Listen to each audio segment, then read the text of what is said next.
Lääkebotti. Lääkkeiden jakelurobotti. Ongelma. Hoitotyössä lääkejakoon kuluu paljon aikaa. Henkilöstöpula ja kiire aiheuttavat virheitä ja kuormittavat hoitajia. Lääkkeiden jakaminen manuaalisesti vie resursseja, joita voitaisiin käyttää suoraan potilastyöhön. Esittelemme ratkaisun, lääkkeiden jakelurobotin.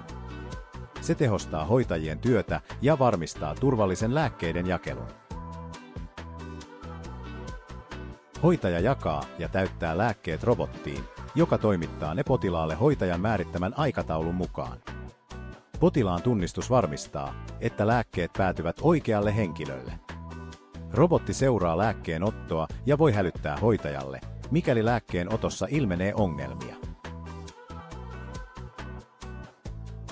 Robotin hyödyt. Se parantaa hoidon laatua, vähentää virheitä ja helpottaa hoitajien työkuormaa. Potilaalle se on turvallinen, helppokäyttöinen ja ystävällinen. Robotti on varustettu tarkalla skannerilla, joka tunnistaa potilaan rannekkeen sekä näytöllä, josta potilas näkee lääkityksen tiedot. Älykkäät turvalliset lääkelokerot varmistavat oikean lääkkeen jakelun oikealle potilaalle.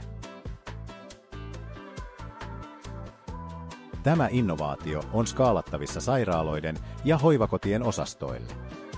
Teknologian kehitys mahdollistaa entistä älykkäämmät toiminnot ja paremman hoidon.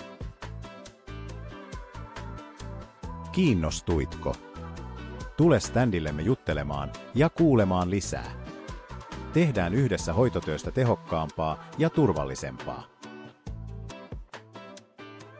Kiitos mielenkiinnosta.